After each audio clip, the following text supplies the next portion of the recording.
The baker with a dream. I was drowning in flour, literally. My bakery, need to succeed, was failing faster than a stale croissant. My dream of becoming a renowned pastry chef felt like burnt toast, a delicious idea gone horribly wrong. Every day was a battle against self-doubt. Customers barely trickled in, the rent was a looming storm cloud, and my creations, once sources of pride, now sat mockingly in the display case. One rainy afternoon, seeking comfort in carbs, I stumbled upon a dusty cookbook at a flea market. Its worn leather cover held the faded inscription, "From humble crumbs to culinary masterpiece, the journey of Beatrice Leclerc." Intrigued, I opened it. Beatrice, a young woman from a small village, dreamt of becoming a Parisian baker. Poverty and prejudice mocked her aspirations. Yet the book unfolded her story: relentless practice, overcoming setbacks with grit, and the unwavering belief in her craft. Page after page, Beatrice's resilience and passion seeped into me. As I devoured her story, a forgotten fire sparked within me.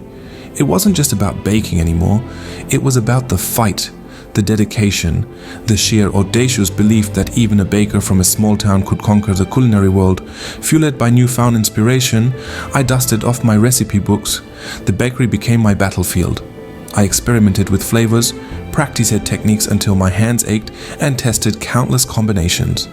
My apartment became a sugar-dusted war zone, but with each burnt batch and lopsided pie crust, I learned, adapted, and grew. Weeks turned into months.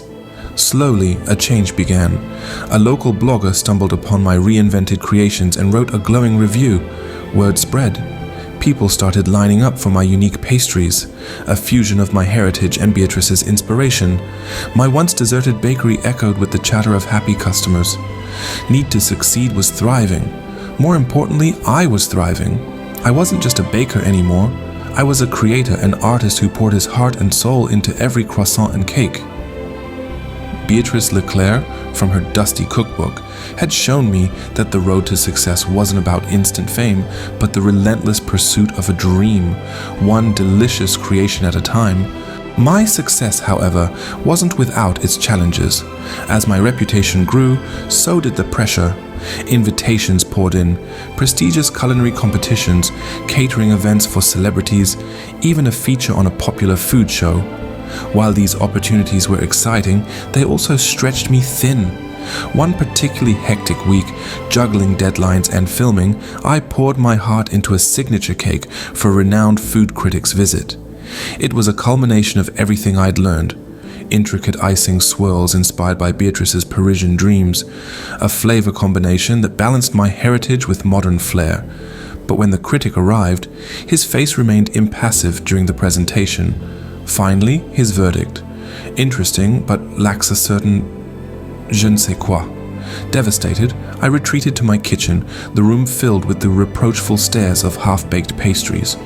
The self-doubt I'd thought I'd conquered began to creep back in. Was this it? Was my meteoric rise destined for a burnt-out finish? Just then, I spotted Beatrice's worn cookbook on the counter. Hesitantly, I opened it, seeking solace in her story. This time, my eyes fell on a handwritten note tucked into a page. It read, "Even the finest pastry chef has burnt batches. Don't let setbacks define you. Learn from them and create something even more extraordinary." Those words were a jolt. Beatrice wasn't just a dreamer. She was a woman who had faced failure head-on. The critic's words weren't the end. They were a challenge. With renewed determination, I spent the next few days dissecting the feedback. I experimented with the recipe, pushing myself to explore new techniques and flavor profiles. Finally, I emerged with a revamped version of the cake, a masterpiece that not only captured the essence of my journey, but surpassed anything I'd created before. The return visit of the food critic was nerve-wracking, but this time, his eyes lit up with genuine surprise as he took his first bite.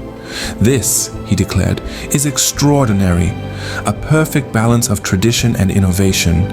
You, my friend, are a baker to watch." News of his praise spread like wildfire. My bakery became a pilgrimage site for foodies, and my name was etched amongst the rising stars of the culinary world. But amidst the success, I never forgot Beatrice Leclerc, the baker who, from a dusty cookbook, had shown me that the greatest creations are born not from instant fame, but from the relentless pursuit of a dream, flavored with resilience and a sprinkle of inspiration. My journey, however, wasn't over. The success of Need to Succeed allowed me to expand, opening a baking school where I could share my knowledge and Beatrice's story with aspiring bakers. Watching my students' eyes alight with passion as they experimented in the kitchen filled me with a joy that transcended even the sweetest creation.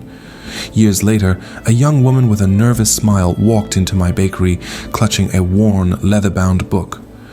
"Is this the story of Beatrice Leclerc?" she asked, her voice trembling slightly. My heart swelled. It was time to share the magic once more. As I passed the book to her, a single tear rolled down her cheek, a reflection glistening in my own eye.